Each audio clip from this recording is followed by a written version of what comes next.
Hey guys, in this video, we're going to take a look at how you can hide music that you are listening to in Apple Music on the iPhone 15 series.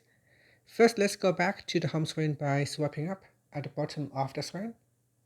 Now on the home screen, tap on Apple Music, then tap on Listen Now button at the bottom. Next, tap on your profile icon at the top here. Then in the account page, tap on View Profile. Now from here, tap on Edit.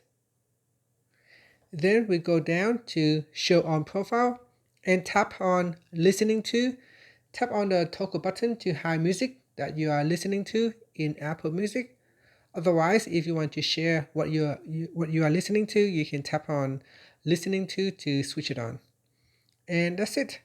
Finally, tap on the Done button to save the changes. And then tap on the back key or swipe up to go back to the home screen. Thank you for watching this video. Please like and subscribe to my channel for more videos.